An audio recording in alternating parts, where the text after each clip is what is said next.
The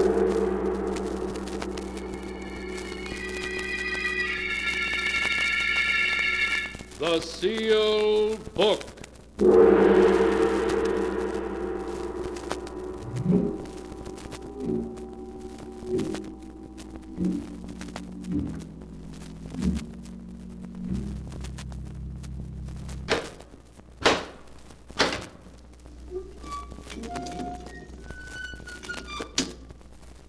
Once again, the keeper of the book has opened the ponderous door to the secret vault, wherein is kept the great sealed book, in which is recorded all the secrets and mysteries of mankind through the ages.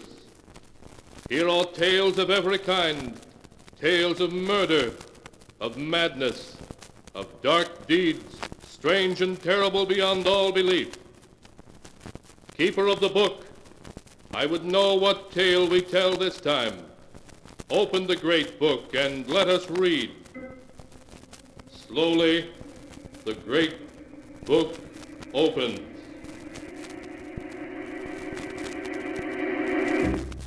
One by one, the keeper of the book turns the pages and stops.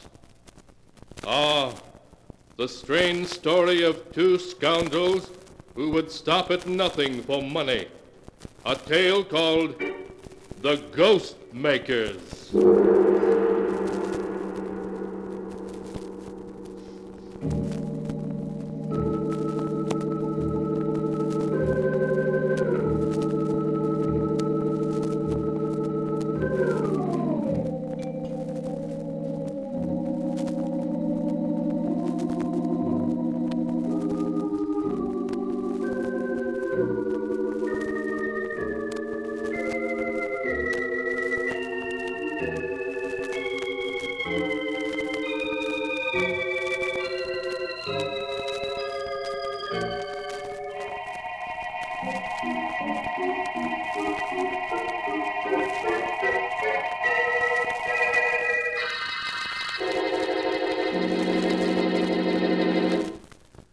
Here is the tale, The Ghost Makers, as it is written in the pages of the sealed book. It is an autumn afternoon in the ancient New England village of Wilton. In an old stone house a mile from the town, Agatha Wainwright is serving tea to her nephew Ned, and a little man Ned has introduced as Professor Piedmont, a friend who has come to spend a few weeks with them while he works on a book to be called Old Graveyards of New England. So this is your graveyard, friend Ned. He looks like a man who'd be happy staring at tombstones. They make a fascinating study, Miss Wainwright. Well, I'll take your word for it, Professor Piedmont. Myself, I'd rather read about them in a book. The professor not only writes books, Auntie, but he's also an expert on psychic phenomena. Psychic phenomena, eh? Oh, you mean ghosts. Foolish fiddle-faddle, dreamed up by silly people without the brains to know better. Ah, but Miss Wainwright, I assure you, you are wrong. Oh, nonsense. When a person's dead, he's dead. And I see anything I'm willing to call a ghost, I'll know I'm crazy, and I'll admit it. Why, Auntie, this very house is supposed to be haunted. You know that. Oh, rubbish. This is a perfectly normal house. I've lived here a month, and I haven't heard so much as a board squeak. Ah, but Miss Wainwright, that may be only because you're new to the house and not yet sensitized.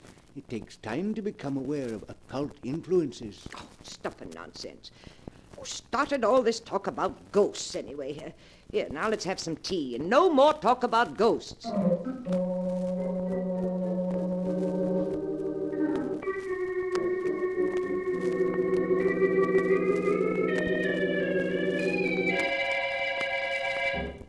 Well, Ned, now that we're alone, suppose you tell me a little more than you put in your letter.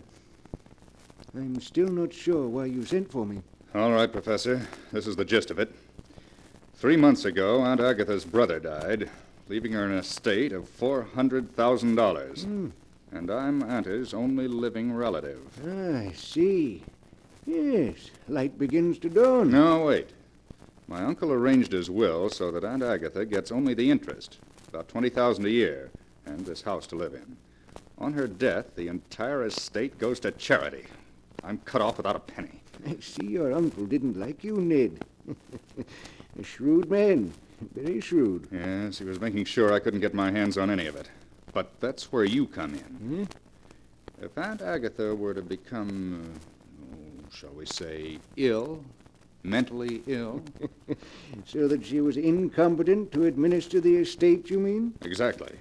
If Aunt Agatha were to lose her mind through shock or fright, who but me, her only relative, would be the logical one to administer the estate for her? You would, then. Then you'd have the whole income for as long as she lived. Yes, and part of the principal, too. I know ways to manage it. But I've got to get my hands on some of it before the end of the year. I'm sunk. I owe a little money, about $25,000. If I don't get it quickly, well, the people I owe it to are rather short-tempered. I understand. Yes, Ned, I remember when I knew you in Chicago. You liked to gamble, didn't you? But that's your affair. Personally, I prefer to stick to my own profession, creating ghosts.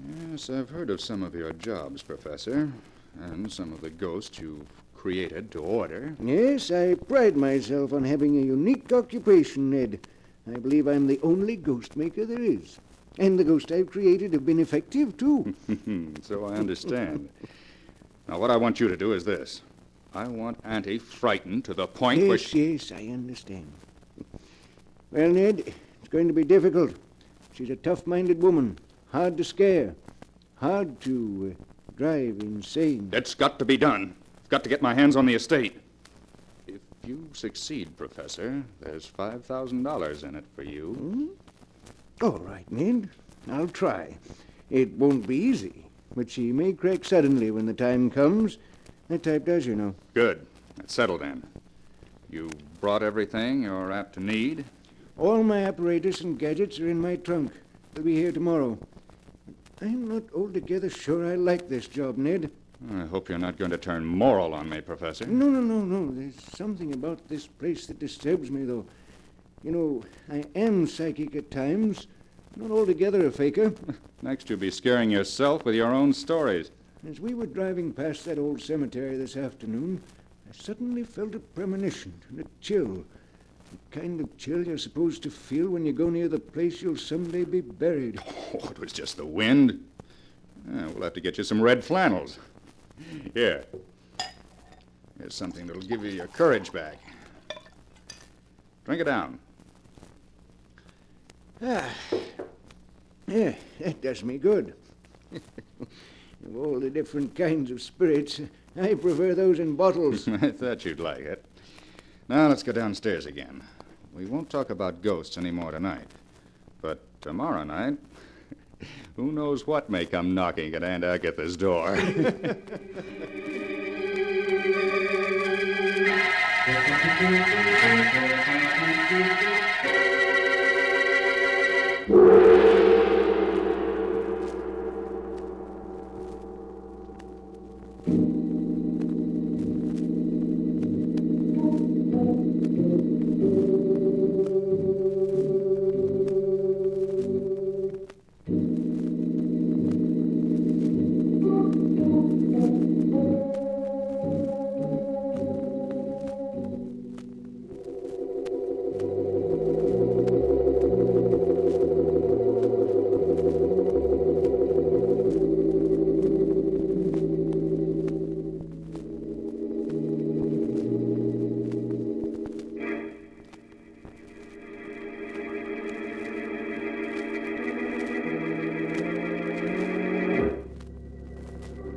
And now to continue the story as it is written in the sealed book. The following evening, Ned and the professor joined Aunt Agatha by the fireplace, where she sat knitting. Outside, a cold winter wind blew. Oh, listen to that wind. We may be in for a storm. We're in for an early winter, that's what. The first snow will fall any day now. Yeah, it's good to have a fireplace to sit by when the wind blows like that. Here's the cider and donuts, ma'am. Very well, Emmy. Bring it right in. Ah, cider and donuts. Just what we need on a night like this. Will you have a glass, Mr. Ned? Oh, yes, thank you, Emmy. Will you have some cider, Professor Piedmont? Professor, Emmy's trying to give you some cider. Yeah? Oh, excuse me, I was listening. Thought I heard someone knocking on the front door. Someone knocking? Well, there is someone there. Well, they can't be very anxious to get in if that's all the noise they can make. Shall I go see who it is, Miss Agatha? Yes, yes, girl, go see, though I can't imagine who'd be calling at this hour of the night. Sounded like someone who didn't expect to get in anyway. A timid child, or maybe a ghost. Yes? Yes, who is it? Why, Miss Agatha, Well, there wasn't anyone there. no one there. Of course there was. Someone knocked, didn't they? But I opened the door and there wasn't anyone there. Then who was knocking? Answer me that. I don't know. But it wasn't anyone you can see. Emmy, I'll stand for no foolishness now. No, ma'am. But just the same, there's nobody at the door. Someone's playing tricks on us, and I'm going to see who it is. I'll come with you. You won't find anybody there. Yes, well, we'll see. Well, what is it? What do you... There isn't anyone here. No, but there was. They slipped away into the bushes, that's what they did. Yes, of course. Some small boys playing tricks, I suppose. If I catch them, I'll tan their hides. Who was it, Miss Wainwright? Just some boys playing tricks, Professor. That's all it could have been. Come on, Professor. Drink your cider. What? Oh, yes, of course. Professor, you look like a man who was listening to something then. What was it? Oh, no, I assure you. I'm too old not to know when a man is lying, Professor Piedmont. What were you listening to? To tell the truth, I thought I heard voices. What kind of voices? Faraway voices, crying something I couldn't make out. I bet it was just the flames in the fireplace. I'm sure it was. Of course, that's all it was. Well, what do you say we all turn in? This New England air makes me sleepy. Knocks at the door when there's nobody there. And voices. Yes, it's high time we were all in bed instead of sitting around here imagining such nonsensical things.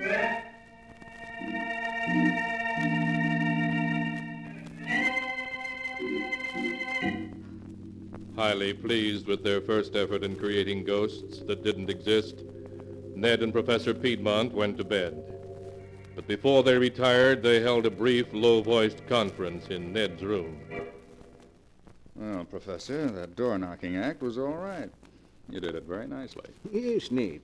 An ordinary length of black thread run through a crack in the window sash and attached to the door knocker can create a very satisfactory ghost indeed. Now tell me, what comes next on the program? Well, we can't work too fast.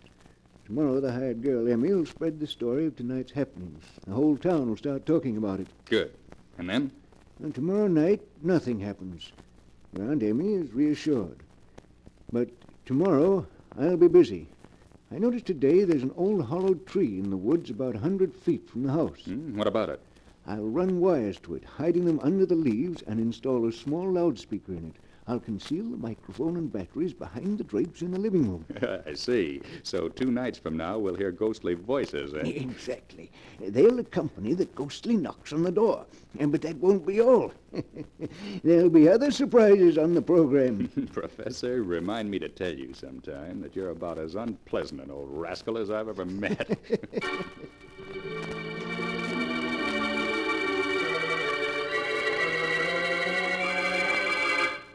The next evening, Agatha Wainwright listened nervously for a repetition of the ghostly knocks. But nothing happened, and she regained her composure. The evening following that, however, as she and Ned and the professor sat in the living room around the fire... 9 o'clock. The evening may just be starting in New York, but here in Wilton, it's bedtime. Seems to be someone at the door. So there is. Shall I go? No, Emmy can answer the door. She does little enough to earn her money. Emmy? Emmy? Yes, Miss Agatha? There's someone at the door. See who it is, please. Must I, Miss Agatha? Must you indeed? Answer the door, Emmy. I'd rather not, ma'am. Emmy, see who is at the door. Yes, Miss Agatha. I'm going. Who is it? There's no one there. There's no one there again. Emmy, get control of yourself. But I tell you, there's no one there. Then it's someone playing tricks. That's all you hear, Emmy. Yes. Yes, Miss Agatha, I hear. But I don't believe it. Go to your room. Yes, ma'am. I'm sorry, Miss Agatha. But there wasn't anyone there. I hope I'm not going to have to discharge that girl. Shall I go this time, Auntie? No, Ned. Let the rascals play their tricks, whoever they are. They'll soon stop when they see we pay no attention. I wonder if I could see them from the window. Maybe we could trap them if we were to go quietly out the back door and slip around to the front. What was that?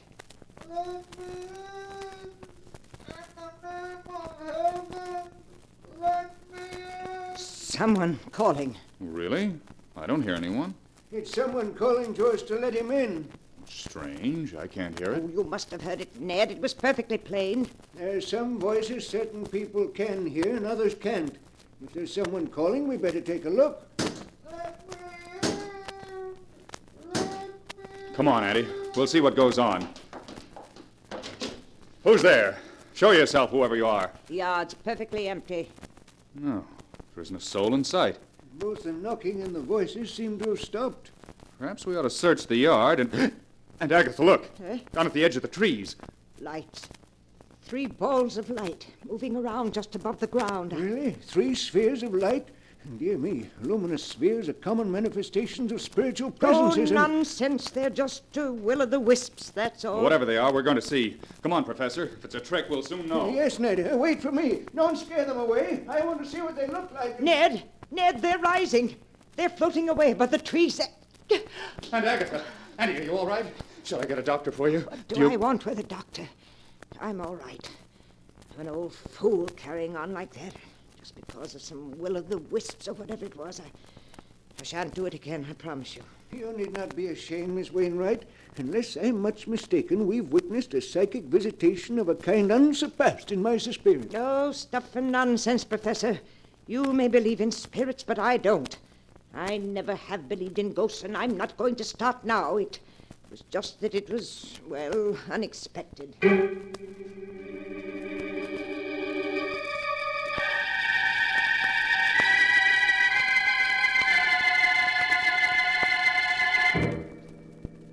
In the days that followed, Ned Wainwright and Professor Piedmont found it impossible to shake Agatha Wainwright's iron nerves.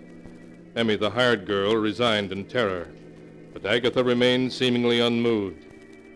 Resolutely, she ignored the ghostly knocks, voices, and footsteps that Professor Piedmont's ingenuity devised. The whole town buzzed with tales of her haunted house, but she refused to pay any attention to them. After a month had gone by, Ned was ready to admit defeat. Well, Professor, you're a washout. And Agatha hasn't turned a hair at your ghost. No, Ned, I told you it might take a long time. She's a very strong-minded woman. Believe me, anyone else would have cracked by now. Well, she hasn't, and she's not going to. I still say it may happen all at once. She's nervous and distraught. She doesn't sleep well. Every evening she sits listening for ghostly voices, though she won't admit it. But she's made up her mind not to believe in ghosts, and I'm afraid she never will. Well, what do you suggest? It's the middle of December. I've got to get my hands on her money by the end of the year, and I'm sunk. We must play our last card. You. Me? What do you mean? She's fond of you. You're her only relative. What are you getting at? How would she feel if you, her only relative, were to die and come back here as a ghost? I don't follow you. My plan is simple. We'll say goodbye to your aunt and drive off as if we were going away. Then, secretly in the night, we'll return to the house. Yes? And then what? We'll see to it that she receives a phone call from a friend of mine in Boston. He'll announce to your aunt that you and I have been in an automobile accident, and that we've been killed. Oh, I see. Yes, I begin to understand. Immediately after the phone call, we'll knock. She'll come to the door and see us standing there. And having just heard that we're both dead... Exactly. And if that doesn't work, Ned, we are defeated. But it'll be a strong mind indeed that can withstand such a shock. A strong mind indeed.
And now to continue the story, as it is written in the sealed book.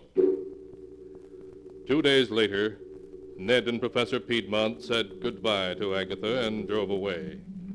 It was starting to snow as they left, so they made their way by a roundabout route to an isolated roadhouse, and there they spent the day waiting.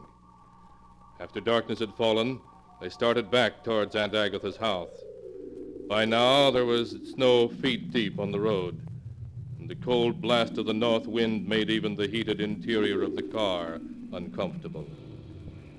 Brr. I'll be glad when this is over, Ned. The thermometer must be down to 0. Yes, at least. Well, we're almost there. We'll drive up to within 100 yards of the house and wait in the car with the heater on. What time did you arrange to have that phone call made from Boston? At 9 o'clock exactly. We want to knock the instant after she gets it. Right. Isn't that our turn there? I think so. This snow makes it so hard to see that... Professor, look out. We're going off the road.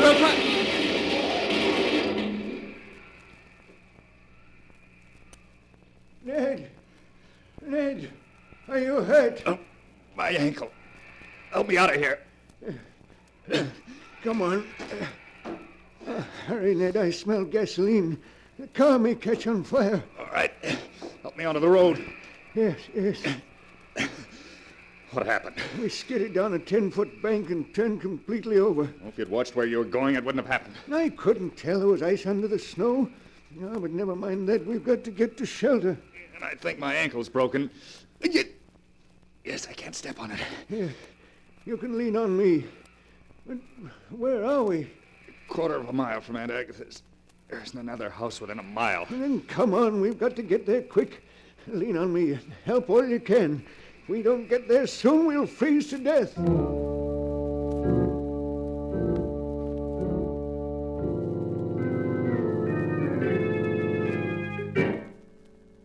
Half an hour later, numb with cold and scarcely able to struggle on, Ned and Professor Piedmont staggered up to Agatha Wainwright's house.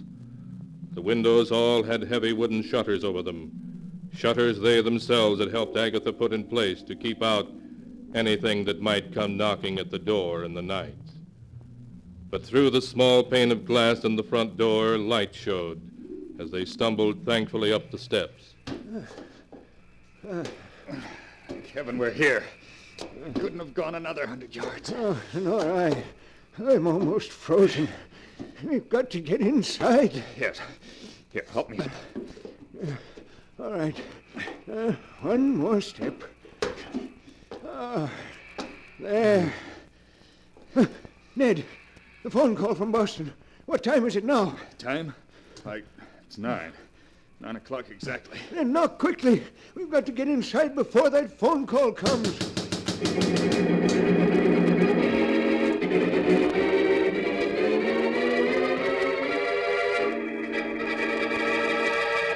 Inside, Agatha Wainwright heard the knocking, but before she could go to the door, the telephone rang and she answered it first. Hello? Yes, this is Wilton 317. Boston, calling long distance? Yes, I'll hold on. Just a minute. Hello? Yes, this is Miss Wainwright speaking. The Boston General Hospital. My nephew Ned. What is it? What's happened to him? Oh, dead. An automobile accident. Both of them killed? No. Oh, no. Yes, I'm all right. Thank you for letting me know. I'll come in the morning. Ned killed? Oh, no. No, he can't be. It's Ned. Let me in. Let me in. Ned's dead. He's been killed. Let me in, please, Aunt Agatha. It's Ned. Let me in. No, Ned's dead. Ned's dead. Let us in. Let us in. No, you can't be Ned. Ned was killed. He's dead. Aunt Agatha, please. It must be Ned's ghost. The professor was right. There are ghosts. It's Ned's ghost out there. Aunt Agatha, we're freezing to death out here. Please let us in. No, you can't come in. You're a ghost. You're Ned's ghost. You can't come in. I won't let a ghost in here. I won't.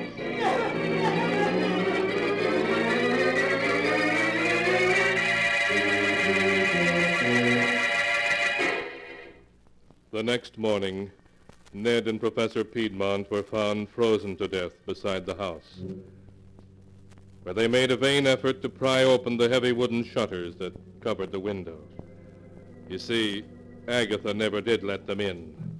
She knew better than to open the door to ghosts.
And now, keeper of the book, before you close the great book, show us the tale we tell next time.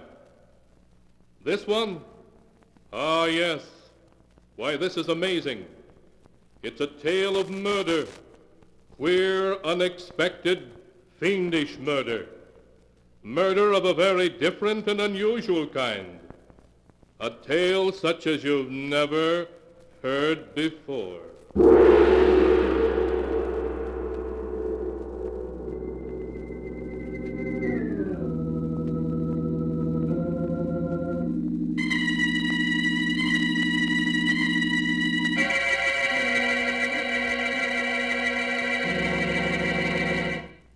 Be sure to be with us again next time, when the sound of the great gong heralds another strange and exciting tale from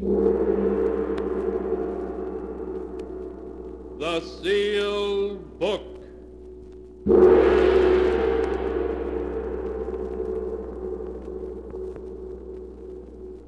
The Sealed Book, written by Bob Arthur and David Cogan, is produced and directed by Jock McGregor.